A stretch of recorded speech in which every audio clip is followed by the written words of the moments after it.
والدین وہ ہستی ہیں جن کے احسانات ہم پر سب سے زیادہ ہیں. ان کے احسانات کا بدلہ ہم چکا نہیں سکتے، لیکن ہاں ایک صورت ہے کہ ہم ان کے لیے زیادہ سے زیادہ دعائیں کریں، خصوصاً اس وقت جب وہ دنیا سے جا چکے ہوں اور ہم ان کے لیے کسی قسم کی کوئی جسمانی خدمت یا مالی خدمت یا کسی اور طریقے سے کوئی مدد ان کی نہ کر سکتے ہوں. جب انسان فوت ہو جاتا ہے تو اس کے اپنے عمل کا سلسلہ ختم ہو جاتا ہے. 3 چیزیں مرنے کے بعد بھی فائدہ دیتی ہیں، جن میں سے ایک صدقہ جاریہ ہے، دوسرے ایسا علم جو انسان اپنے پیچھے چھوڑ جائے جس سے لوگ فائدہ اٹھائیں، اور تیسرے ولد صالح یدعو لہ، نیک اولاد جو اپنے والدین کے لیے دعائیں کرے. یعنی بیٹے کی دعا یا بچوں کی دعا اپنے والدین کے حق میں قبول ہوتی ہے، اس لیے خوب خوب دعائیں کرنی چاہیے. صدقہ دیتے وقت والدین کی طرف سے یعنی ان کو ثواب پہنچانے کی نیت سے صدقہ کیا جائے. اس سلسلے میں ہم دیکھتے ہیں ایک آدمی نے نبی صلی اللہ علیہ وسلم سے عرض کیا، میرے والد فوت ہو گئے ہیں اور انہوں نے مال چھوڑا ہے لیکن وصیت نہیں کی، تو کیا میں ان کی طرف سے صدقہ کروں تو ان کے گناہ معاف کر دیے جائیں گے؟ آپ نے فرمایا ہاں. اسی طرح حضرت عائشہ سے روایت ہے کہ ایک آدمی نبی صلی اللہ علیہ وسلم کے پاس آیا اور عرض کی کہ یا رسول اللہ، میری والدہ بغیر وصیت کے فوت ہو گئی ہیں اور میرا گمان ہے کہ اگر وہ بات کرتی تو صدقہ کرتی، اگر میں ان کی طرف سے صدقہ کروں تو کیا ان کو اجر ملے گا؟ آپ نے فرمایا کہ ہاں. پھر اسی طرح والدین کے اگر روزے رہتے ہوں تو ان کے قضا روزے ادا کیے جا سکتے ہیں. اگر وہ حج نہ کر پائے ہوں تو ان کی طرف سے حج بدل کیا جا سکتا ہے، یہ ان کے لیے ایک بہت بڑا احسان ہوگا. پھر اسی طرح ان کی نظر پوری کی جا سکتی ہے کہ اگر انہوں نے زندگی میں کسی سے کوئی وعدہ کیا ہو اور وہ اسے پورا نہ کر سکے ہوں، اللہ تعالیٰ کے لیے کوئی نظر مانی ہو اور اسے پورا نہ کر سکے ہوں، تو اس کو ادا کر دیا جائے. والدین کے لیے دعا کرنے سے پہلے اللہ سبحانہ و تعالیٰ کی حمد و ثنا بیان کیجیے، پھر نبی صلی اللہ علیہ وسلم پر درود بھیجیے اور پھر اپنے ماں باپ کے لیے دعائیں کیجیے، کیونکہ یہ اللہ تعالیٰ کا حکم بھی ہے. وَقُلْ رَبِّ ارْحَمْهُمَا كَمَا رَبَّيَانِي صَغِيرًا، اور آپ کہہ دیجئے اے میرے رب ان دونوں پر رحم کیجیے، یعنی والد پر بھی اور والدہ پر بھی، جیسے انہوں نے مجھے چھوٹا سا پالا تھا، بچپن میں پالا تھا، جب میں نہ خود کھا سکتا تھا نہ پی سکتا تھا اور نہ خود اپنے آپ کو صاف کر سکتا تھا، تو انہوں نے دن رات بغیر کسی وقفے کے میری خدمت کی. تو اے رب اب جب کہ وہ بڑے ہو گئے ہیں، وہ تیری رحمت کے محتاج ہیں، تو ان پر رحمت فرما اور ان کی مشکلات آسان فرما. پھر اسی طرح والدین اگر زندہ ہو تو بھی دعا کی جائے، اور اگر وہ فوت ہو جائے تو وہ اور بھی زیادہ دعاؤں کے مستحق ہو جاتے ہیں. جب برزخ میں والدین کا درجہ بڑھا دیا جاتا ہے یعنی بلند کیا جاتا ہے تو وہ پوچھتے ہیں کہ ہمیں درجے کی یہ بلندی کیوں کر حاصل ہوئی، تو انہیں بتایا جاتا ہے کہ یہ تمہاری اولاد کی دعا کی وجہ سے. ہم دیکھتے ہیں کہ مختلف پیغمبر بھی اپنے رب سے اپنے والدین کے لیے دعائیں کرتے رہے ہیں، جن میں نوح علیہ السلام کی دعا ہے.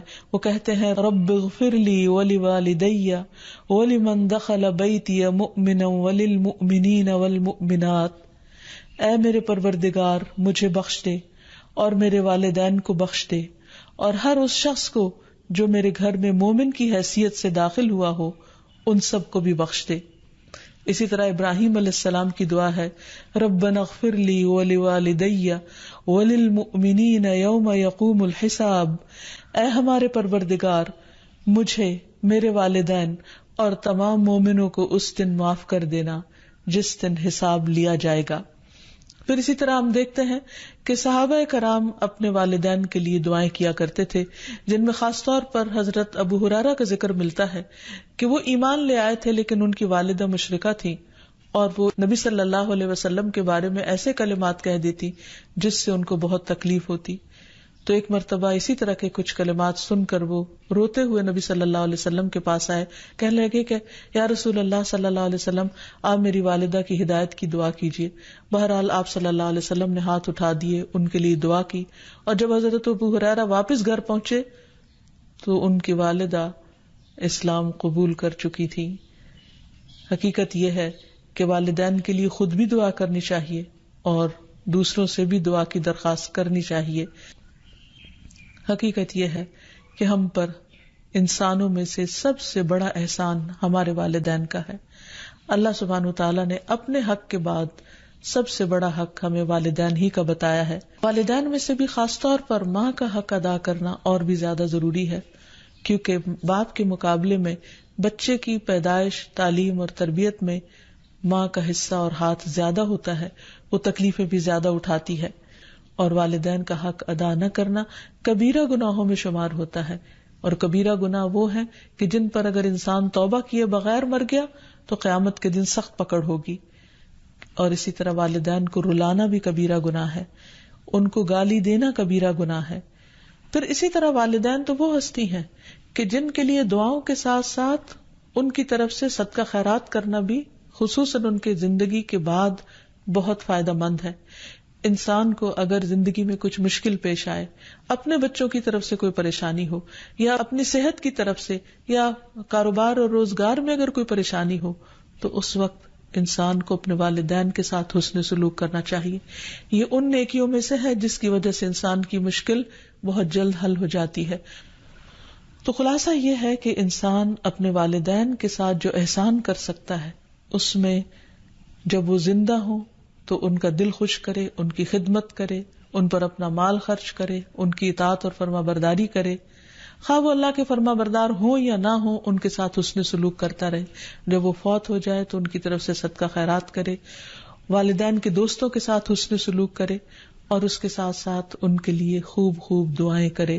اور خصوصاً یہ مختصر سی دعا جو اللہ سبحانہ وتعالیٰ نے خود حکم دیا ہے کرنے کو، رب ارحمہما کما ربیانی صغیرا، اس دعا کی خوب خوب تکرار کرے اور ان کی بخشش کی بھی دعا کرے.